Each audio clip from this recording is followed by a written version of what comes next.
Revenge with Karen. I knew the air had changed the moment Derek laughed. It wasn't a funny laugh. It was that sharp, smug chuckle people do when they want a room to turn against you. We were mid-leadership sync, and I had just, gently, professionally, flagged that we were overdue on 2 vendor attestations and hadn't updated the control matrix since the reorg. Derek, the freshly imported VP of Operations, leaned back in his chair, fingers laced behind his head like he'd just solved world peace. Then came the chuckle.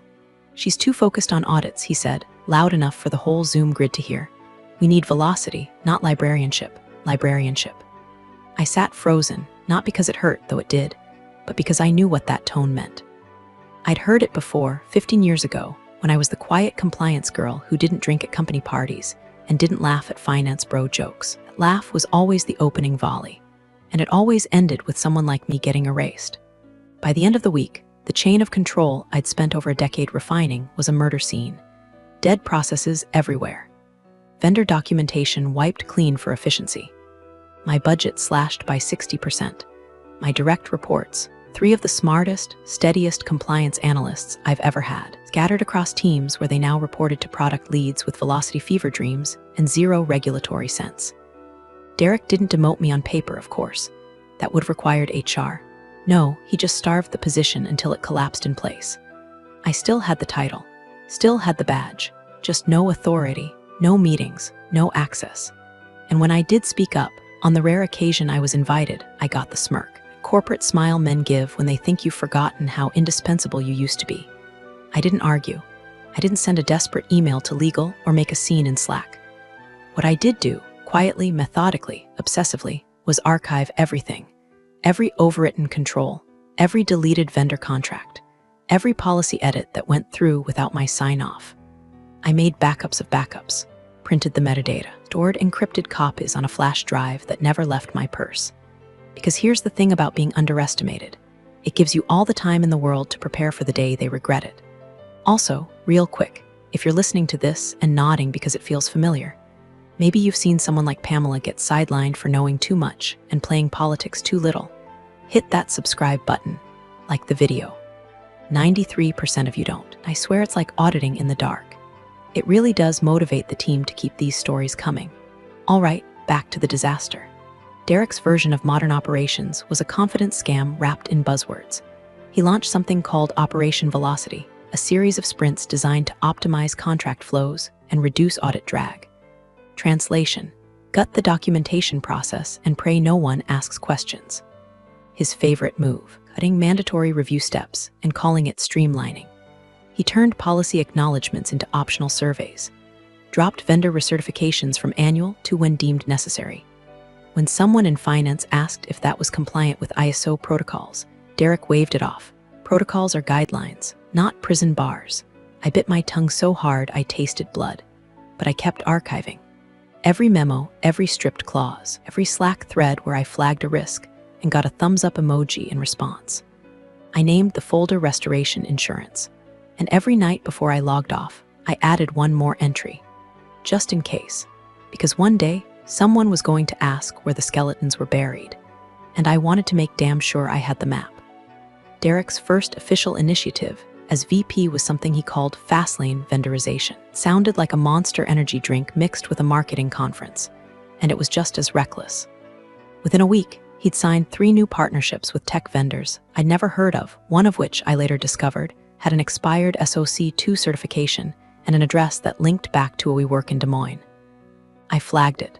Politely, discreetly, sent a note to procurement and CC'd Derek, saying, "Hey, couldn't find the due diligence package for Violo Systems.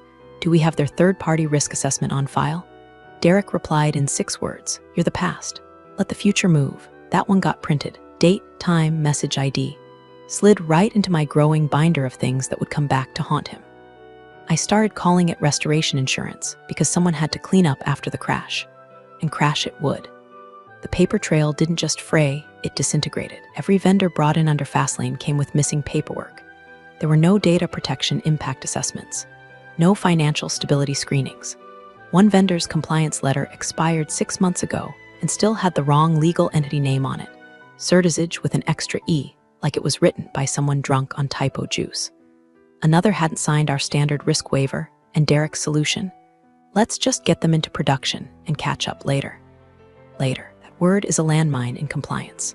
Later is where the lawsuits live. Later is where breach liabilities curl up and wait for someone to slip. But Derek wielded later like it was some genius innovation. Every time I brought up a gap, he smiled and said, "Pam, you worry too much. We're not curing cancer. We're optimizing delivery." I didn't bother telling him that our biggest client, Corday Tech, was in biotech. We were legally bound to stricter controls under the HIPAA-adjacent clause buried in their MSA. He wouldn't have listened.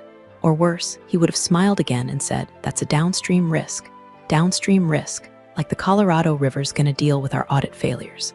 Meanwhile, the actual compliance infrastructure began to rot. Review cycles were skipped. Access logs weren't maintained. Vendor scorecards disappeared entirely. He brought in a new project manager, kid fresh out of a coding boot camp who thought GRC stood for Great Resource Control, and handed her my old responsibilities. She renamed our shared folder to Ops Vibes. Ops Vibes. You know what else disappeared? The policy acknowledgement tracker. I asked where it went and was told they were rethinking friction. I nearly choked on my coffee, so I started building a parallel universe, my version of the truth. I used a thumb drive, not the cloud, kept it air-gapped, encrypted, hidden under the removable floor panel in my Honda, right next to a Costco receipt from 2019 and a spare charger cable. Every time Derek approved a vendor without a background check, I saved the request. Every time someone forwarded me a file marked final, I ran a hash comparison against the prior version and saved both. People think compliance is boring. They don't understand. It's forensic science with a badge and no gun. Collect evidence, build a narrative. Prepare for the day someone says, "No one told us this was wrong," and you get to slide a document across the table with their initials on every page. Derek was giving me material faster than I could file it. Vendor by vendor, clause by clause, he was stitching a parachute made of spiderwebs and convincing the board it was bulletproof. I kept my voice low, my face calm, but inside, I was tallying every breach of protocol like rosary beads, because one day the audit gods were going to come knocking. And when they did, I was going to answer. It hit the Slack channel like a thunderclap at a funeral. Regulator confirmed. Surprise review. 3-year window. All contracts over $200M. Response due in 7 business days. 7 business days to prepare for a full-scope regulatory audit covering the deepest trenches of our contractual history. 3 years' worth of risk frameworks, vendor compliance, change logs, and every dotted I and crossed T that made the difference between a clean bill and a consent decree. My inbox stayed silent. My calendar, still blissfully empty. No invite, no call, no mention. And that was my answer. I watched from the periphery as Derek reacted exactly the way men like him always do when the stakes turn real. He shrugged, smirked, and cracked a joke. They never dig deep. We just need the headlines, not the footnotes. Someone in product laughed. Someone else looked visibly nauseous. Derek threw the prep to Kayla, the same bootcamp PM who thought regulatory controls were optional guardrails. She called her first meeting audit blitz planning, threw together a Google sheet with multicolored tabs, and kicked things off by saying, "Let's just knock this out like a group project in college." College, Jesus Christ. I stayed out of it visibly. No objections, no offers of help, because helping would mean co-signing the disaster in progress. And I wasn't about to get framed for fire I'd spent a decade preventing. Instead, I kept tabs like a ghost. I sat in the far end of the floor, listening to their frantic hallway chatter. The file cabinet of my mind stayed open. I noticed when they mixed up version 6 of the vendor risk matrix with version 4. I noticed when Kayla cited the wrong data use policy during her dry run with legal.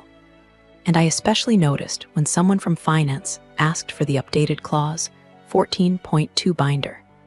And Kayla said she didn't know what that was, had no idea the audit scope included Section 14 of the Data Control Addendum, the one I'd built from scratch after that Corday Tech near disaster in 21. The one that required real vendor attestations, not just checkbox compliance. The one that had teeth, but Derek didn't want teeth. He wanted polish, speed, slides, so they spent 4 days designing the world's prettiest cover page. Meanwhile, half the required documentation sat incomplete or missing.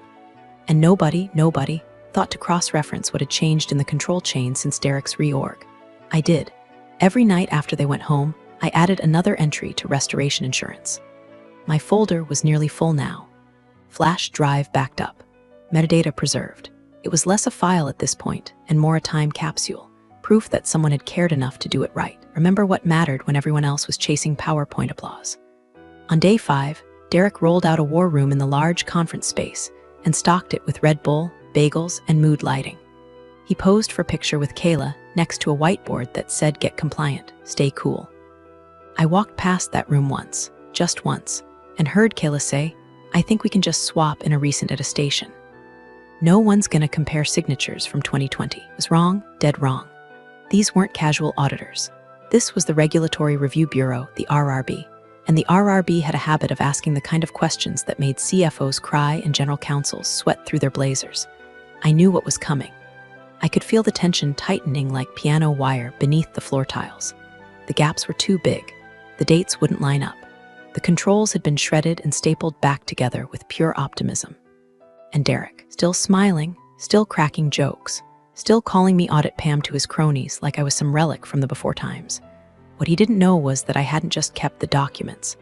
I'd kept the proof of who changed them, the logs, the deltas, the edits done at 11:59 p.m. the night before signature deadlines, everything, because it was never about saving my job. It was about saving the truth. The audit was coming, and it was bringing fire. Audit team didn't walk in like a storm. They floated in like fog. No suits, no briefcases, just 3 people in muted business casual with black binders, government badges, and that unnerving calm you only see in coroners and tax investigators. One of them, a short woman with a gray streak in her bun and a clipboard like it was a weapon, didn't even say hello. She looked straight at the war room whiteboard, where someone had doodled "Let's knock this audit out of the park," and raised one eyebrow. Derek extended his hand and launched into the charm offensive. "Welcome to Certisage. We're excited to walk you through our updated compliance framework. Very proud of the velocity we've achieved." Velocity? The lead auditor didn't take his hand. She just nodded at the table. "Let's begin with vendor lineage on the Cordatech contract, start to finish, with corresponding attestations and data flow documentation." Derek blinked. We can definitely get you a high-level summary today. And then, if helpful, a more comprehensive, we'd prefer the actual documentation. They didn't want summaries. They didn't want slides. They wanted blood. And Derek, poor bastard, had shown up with a PowerPoint and a dream. The room went still. I sat at the far end, tucked in the corner near the coffee bar, kind of position meant for interns or forgotten employees. No one had introduced me. I hadn't spoken a word. But one of the auditors glanced at me for half a second when Derek fumbled a question about vendor encryption levels, like she knew. Like she'd already read the metadata and saw my name stamped on the original documentation. Kayla passed out folders that were too light, too glossy. One had the title Audit Readiness Toolkit. It was a PDF exported from Canva. The auditors flipped through the pages. Page, pause. Who prepared this vendor summary? The man in glasses asked, tapping a section labeled Third-Party Risk Confidence Report. Kayla raised her hand. That was me, based on notes from Derek and some of the legacy folders. Which legacy folders? The woman asked, still not looking at her. Kayla hesitated. We kind of compiled across different sources. Some of it might have been updated post-reorg. Silence. They scribbled notes. No emotion, no nods of encouragement. Just ink on paper and the sound of reputations being quietly autopsied. Derek shifted in his chair. Of course, if there are gaps, we're happy to clarify in a follow-up email. Let's proceed to Clause 14 of the Data Control Addendum. The air thinned like someone had opened a vacuum. Clause 14, my clause. The one Derek had gutted, renamed, patched together like a Frankenstein with a marketing degree. I felt Kayla glance toward me, brief, panicked. Derek, ever the optimist, smiled wider. We've streamlined that section recently, simplified the language for greater accessibility. Who authored the original? Silence. I sipped my coffee. Derek cleared his throat. That predates the current leadership, but the intent has remained consistent. The woman cut him off. We're not interested in intent, need original authorship, and change history for all revisions tied to data transfer across borderless cloud storage. That includes vendor subprocessors and their respective compliance attestations from 2020 through 2023. The pen scratched. The clock ticked, and Derek looked like he'd just realized he brought a butter knife to a gunfight. Still, no one looked at me. Still, I said nothing. Because in chess, you don't rush the checkmate. Let them play their pieces first. You let them expose the king. And Derek, bless him, had no idea he'd already walked into the final 10 moves. I watched from my seat, stone-faced, invisible by design, because they weren't looking for me yet. But when they did, they'd find everything. Clause 14.2, the lead auditor said, tapping the table with her pen like it was a gavel. Vendor access logs, data localization at stations, subprocessor approval trails. From 2020 forward, please provide the documentation. The words landed like a dropped scalpel in an operating room. Precise, cold, irrevocable. Derek, who'd been writing the audit like it was a TED talk with extra lighting, finally blinked. He reached for the binder in front of him, one of 5 pristine white lace folders with matching spine labels that Kayla had proudly laid out like decorative candles. Opened it, flipped past the first few sections, and paused. The tabs were clean, untouched. Too clean. Section 14 was there, but 14.2 gone. The color drained from his face as he turned the page, only to find Section 15 waiting like a vulture. He flipped back, then forward, then back again, like maybe the missing clause would manifest through sheer desperation. Behind him, Kayla leaned in, whispering, "Wasn't that part still under review?" Auditor didn't blink. "You appear to be missing the section tied to mandatory vendor disclosures." Derek forced a smile that looked like a cramp. "It's probably in the previous year's binder. We did a refresh in Q1, so we may have archived some." The woman held up a hand. "We're reviewing 2020 through 2023. All 3 years fall within your production obligation. The original and any revised versions are required." There was a silence that didn't feel like silence. It felt like a fuse waiting to reach the dynamite. Derek turned to Kayla. "Do we have the earlier binder?" Kayla's face flushed. "I think maybe I'll check." The man in glasses spoke up this time. "Mr. Milner, Clause 14.2 is not optional. The controls you describe in your current deck are insufficient without corresponding validation. You should have received this scope weeks ago." Derek exhaled through his nose like a man trying to summon confidence through his pores. "Look, we had some reorg turbulence. Some legacy processes were restructured, but we've streamlined things to the point where the current framework." The woman leaned forward, cutting him off with surgical precision. "Sir, streamlining is not a synonym for deletion." Someone in the corner coughed. Another team lead, Brad from Data Ops, leaned over to his neighbor and whispered, just loud enough, "Wasn't this her area? Back before the reorg." The auditor didn't acknowledge the whisper, but I saw her ears twitch. I was still in the corner, still silent, still not acknowledged, a ghost with a badge. I sat with my legs crossed, eyes calm, hands folded in my lap. Inside, though, my blood had gone still, like a lion waiting in tall grass. Derek tried to pivot, fumbling for another tab. "Why don't we walk you through our enhanced cross-functional escalation structure?" Woman didn't move. Clause 14.2, original, revised, and the change history. "Please." She said it so politely, it was almost cruel. Derek looked to Legal. Legal stared at the table. Kayla disappeared into the hallway with her laptop like she was running from a fire. Brad stopped whispering. No one looked at me, which was good, because I wasn't ready to move yet. Not until the weight of that missing clause settled over the room like smog in July. Not until Derek had exhausted every file, every excuse, every inch of fabricated confidence. They had one job, one section, one record, and it had vanished like it never existed, except it had. I'd written it, signed it, backed it up in triplicate, and labeled it meticulously in a folder sitting exactly 8 inches from the bottom of my purse. But I didn't flinch. Because when you've watched your work get gutted, your authority stripped, and your name buried beneath buzzwords, learn the value of patience. You don't rescue fools mid-fall, you wait for the crash, then you hand over the black box. By noon the next day, the silence had turned radioactive. You could feel it in the walls like static before a lightning strike. The auditors weren't speaking much anymore, just making requests, logging timestamps, and watching the responses land with all the impact of wet cardboard. The audit clock was ticking, literally. They'd brought a digital timer, bright red, sitting at the edge of the table like a reminder that time wasn't on our side. Every unfulfilled request added weight to the review. Every hour of delay ratcheted up the penalty tier. We were already 4 hours past the delivery window for Clause 14.2. That put us in Tier 2 territory. Substantiated gaps, insufficient substantiation, risk of omission. Next stop, regulatory intervention and mandatory remediation. A report card no company wants their clients or investors to see. Derek finally cracked. He slammed the war room door shut, called a non-mandatory emergency sync, and told everyone to cancel lunch. Half the room showed up holding half-eaten sandwiches and full plates of dread. "All right," he said, pacing like a motivational speaker whose speech was dissolving in real time. "We need to crowdsource this. Someone has to know where Clause 14.2 is filed. Think old SharePoint. Maybe someone has a PDF on their local." Kayla shook her head. "We've combed through Ops Vibes, the Q1 archive, the legacy backups. Nothing has it labeled as a separate clause." "Ops Vibes," I nearly snorted. Derek turned to legal. "Anything in your litigation, hold records." Legal looked like he wanted to die. "We only retain documents marked as discovery relevant. Clause 14.2 was restructured post-reorg. So technically, Derek snapped, "We're screwed." A murmur rolled across the room. No one met his eyes. That's when my phone buzzed, a single message from his assistant, Hannah.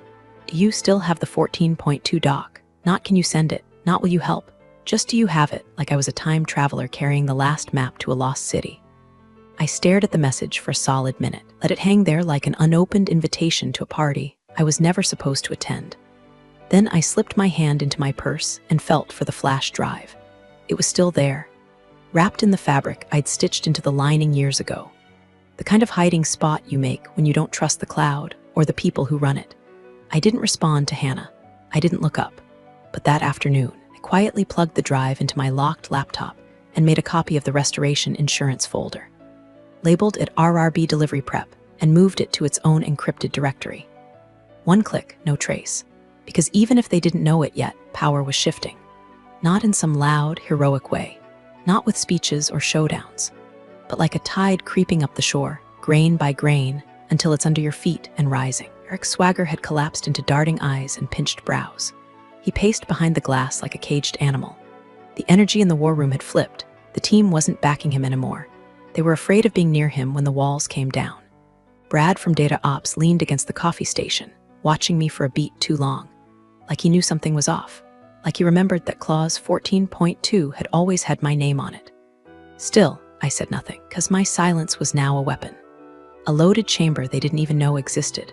And with every tick of that red digital clock, the bullet got closer to firing. Day 3 began like awake, quiet, grim, and overcaffeinated. The war room had been stripped of its startup optimism. No more bagels, no more slogans on the whiteboard. Someone had even removed the Get Compliant, Stay Cool poster, probably out of shame. The red audit clock sat center stage now, linking 27:43:16. Each second felt like a countdown to public humiliation. The regulators were deep into their document review, leafing through sanitized folders filled with hollow versions of policies I had once pored over with legal, security, and third-party risk. The guts were gone. All that remained were buzzwords wrapped in compliance cosplay. At 10:06 a.m., the lead auditor, clipboard woman with the steel bun, lifted her gaze. No expression, no emotion. She spoke for the first time that morning, voice even direct. "Miss Carver." The room stopped. Somewhere behind me, a chair creaked. Someone dropped a pen. I looked up. "You handled internal controls prior to the operational restructure, correct?" Derek jumped in too fast. "Actually, I can clarify. Pamela's role was more, let's say, archival, supportive. She's no longer in." The woman raised a hand. "Mr. Milner, you've reviewed the change logs." Her eyes didn't leave mine. She was the signatory on Clause 14.2 from its inception through Q1 of this year. That predates the modification and constitutes a primary authorship role. We'd like her response directly. Derek sank back in his seat, face a shade paler than usual. A silence followed, but not the awkward kind. It was surgical. All eyes turned toward me. I stood calm.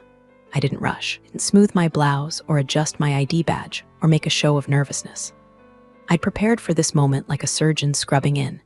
"Would it help," I said carefully, "if I shared a supplemental record of the original clause, including change history, linked attestations, and vendor compliance trails through 2023?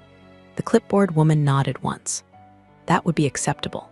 The man in glasses clicked his pen. Clock paused, he said, typing into the laptop connected to the red timer. 27:43:16 froze on the screen. A sharp inhale moved through the room like wind shifting before a storm. Nobody blinked. Nobody moved. Derek made a sound, something between a cough and a protest, but Legal touched his shoulder, a subtle panic grab that meant, "Stop, you've already done enough." Kayla didn't look up. Brad stared at the floor like it owed him an apology. Power dynamic inverted in a single sentence. I was no longer a ghost in the corner. I was the only person in the room with the thing they needed. Everything in that moment slowed, heartbeat, breath, the distant hum of the HVAC. I walked to the end of the table, set my notebook down, calmly pulled the flash drive from my pocket, held it between my thumb and forefinger like a scalpel in a sterile room. I didn't smile. I didn't gloat. But inside I felt it. Tectonic shift, the weight sliding off my chest, the moment when being invisible transformed into being inevitable. They thought I was the past. Turns out I was the record. I placed the flash drive on the table like a surgeon setting down a scalpel after a clean cut. No flourish, no drama, just precise, unshakable calm. The label on the side read in clear black font, Vendor Controls, 2018-2023 annotated, Auth, P. Carver. Auditor reached for it without a word, plugged it into the secured laptop they'd brought, and began navigating the folder structure I'd spent 18 months refining in private. Every file was named, versioned, and cross-referenced. PDFs paired with original Word docs. Audit trails with timestamps. Redline comparisons. Attestations with signatures. Even a changelog that showed exactly when Derek's team had overwritten the clause language and what had been stripped in the process. I hadn't left anything to chance. I hadn't just saved the documentation, I'd anticipated the question. The clipboard woman leaned forward, eyes scanning. Her expression didn't change, but I saw the faintest shift in her posture. The way her shoulders uncoiled. Her pen stopped tapping. She clicked into a subfolder, 14.2 Data Localization Virlo Subprocessor Flow. Then another, Third-Party Risk Assessments Cordatech HIPAA Addendum signed. Each click echoed like a verdict. She turned to her colleague, who nodded once and typed something into the laptop. Then she said it, 4 words, soft, surgical, devastating, clock stops, material record located. The digital timer blinked once and froze for good. 27:43:16 final. And just like that, the audit pressure valve hissed and released. You could feel the air shift in the room. Shoulders dropped, breaths resumed. Except Derek hadn't moved. He just stared at the screen, like if he blinked it would disappear. Like he still couldn't believe I'd done what his whole team had failed to do. He looked, for the first time in his expensive, overconfident tenure, like a man untethered. Legal leaned toward him, murmured something I couldn't hear. He nodded slowly, not really seeing. Then Legal rose and gently guided him out of the room like you'd walk a dazed man away from a car crash. Didn't look back, he didn't say thank you, he didn't say anything. Kayla sat 2 seats away, tapping her nails against a now pointless printout. She didn't meet my eyes. Brad coughed, then busied himself organizing cables that didn't need organizing. Someone from Data Ops mumbled something about taking a break and practically ran out of the room. But me, I stayed right where I was. I returned to my seat, sat down, crossed my legs, poured myself a fresh cup of lukewarm coffee from the tray they hadn't refreshed since yesterday. Stirred in 1 sugar. No cream. The clipboard woman offered a nod, not warmth, not friendship, just the kind of professional acknowledgement that means, you did the job. You did it right. You knew it all along. That was enough. I didn't need praise. I didn't need applause. I had the record. I had the receipts. And now, so did they. In the silence that followed, War Room felt like a church after a confession. Quiet, heavy, holy in its own bureaucratic way. And the woman they'd ignored, sidelined, and erased, she was the only one who'd shown up with the truth. Derek never came back. By the time the audit team wrapped up their review, the board had already launched an internal investigation. Quietly at first, then very publicly. Compliance failures at his level weren't just inconvenient, or liabilities with consequences measured in shareholder lawsuits and breach disclosures. Within 48 hours, a statement went out. Certisage Systems has placed VP of Operations Derek Milner on administrative leave pending a full review of procedural oversight during the audit preparation process. The rest of us didn't need the translation. He was done. The fallout came fast and clean, like someone had finally remembered where the scalpel drawer was. His Fastlane vendorization program, suspended. Ops vibes, archived and locked. Kayla was reassigned politely with phrases like better alignment, but we all knew what it meant. Brad from Data Ops started showing up to meetings on time again. And me, I got an email from the CEO's office that simply read, Pamela, can we schedule time to discuss a leadership opportunity in risk and governance? I didn't respond immediately. I let them wait a day, not out of pettiness, but because I needed to finish cleaning up the audit logs from Derek's last 6 months. It felt right, like scrubbing out the final traces of mildew before laying new tile. When I finally walked into the executive floor, It was surreal. The same faces who once treated me like outdated software were now nodding, smiling, offering chairs and coffee and words like crucial and indispensable. The meeting ended with a new title, a new budget, a new office, 3 doors down from where Derek's nameplate had already been scraped off the wall. My first act as executive director of risk and governance. I implemented what I called the Restoration Protocol, a new internal policy that mandated all business units maintain real-time audit readiness documentation, complete with version histories, authorship trails, and quarterly verification audits. No exceptions, no streamlining, no Canva PDFs became known internally as the Carver Rule. Some folks grumbled, others adjusted, but the smart ones, they started listening a little closer when I spoke. And that flash drive, the one that saved the company, the one that carried 18 months of proof when no one believed I had value left, I still carry it, not out of paranoia, out of principle. I walked past Derek's old office later that week, now hollow and repainted in corporate beige. Glass walls were scrubbed of any trace of him. The oversized chair, the framed move fast, think big poster, the empty desk. I paused for just a second. The flash drive in my pocket pressed against my hip like a pocket knife you never really stop carrying. And for the first time in a long while, I let myself smile. Not out of vengeance, not even satisfaction, but because I knew what they finally knew. Sometimes the quiet ones aren't keeping their heads down. They're keeping the receipts. Big thanks, you legends of the old office days. Subscribe to keep the switch-flicking chaos alive. Your ex-boss is shaking in their loafers.